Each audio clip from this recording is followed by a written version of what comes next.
Hello, I'm Will Bushy, the founder of Hack Sioux Falls, and today I'm going to announce a new challenge that we're going to do in November. This challenge is going to be a little bit shorter than the last one. We're going to run this one for about a month and we'll finish up before Christmas. And we have a little bit of a Christmas theme as well. If you're not familiar with Hack Sioux Falls, the premise is what would happen if we taught kids to build electronics and we gave them some kits and some parts and just really challenged them to create and build and learn and tap into some of that creative thinking and creative problem solving that they've got.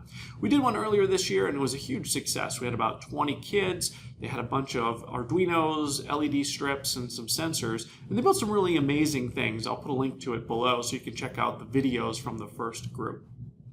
This challenge is going to be a little bit different. We're going to have the kids build a present in a box, and they're going to be able to supply their own box. I've got an example here of one about the size in which you'll need.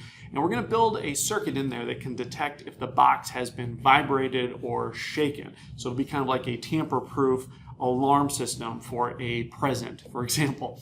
Now, it doesn't have to be a present. I mean, it could be something different. It could be something that you mount to a desk or a door. And then when the object is vibrated, it'll sense that. And then we'll do a couple of different things. One, we can have different levels and thresholds. We're going to light LEDs to indicate that it's been tripped. But then we'll also set up a little buzzer, a little speaker, so we can play a siren sound if the sensor has been tripped. So here's an example of the final project, or at least the one that I built. The kids might do things a little bit different. We've got plenty of areas for them to customize. This is an Arduino Uno over here on the left, which is our microcontroller. And then I have a small little breadboard here with all the different components on it. And right here, which you can see on the top, is the vibration sensor. Now when I tap this, you're going to see it sets it off. And right now it's just set off enough to blink the LED. If I go a little bit harder, it'll actually trigger the siren as well. And then this reset button will reset the annoying siren.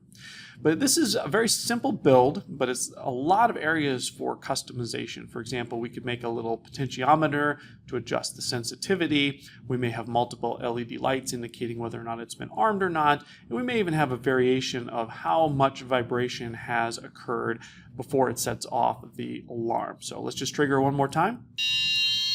And there you go. You can see how that works.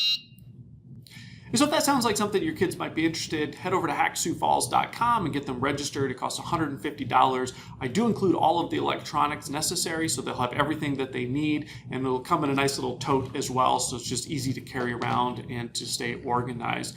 It'll run for about 30 to 40 days, but we're only going to meet on Saturdays, and it'll just be a couple of hours, and you don't have to come every single Saturday. We'll have a couple of events that we'll try to get everybody together for, but otherwise it'll be more of an opportunity for them to come and work for 45 minutes to an hour on their project, and then go ahead and take off. So it's not going to take up a huge amount of time, and we'll be a little bit flexible on the times. I'll have a sheet going out so they can sign up of what works best. So with that, if you have any questions, feel free to shoot me an email or send me a message or make a comment below. Happy to get back to you and answer them. Thanks. We'll see you then.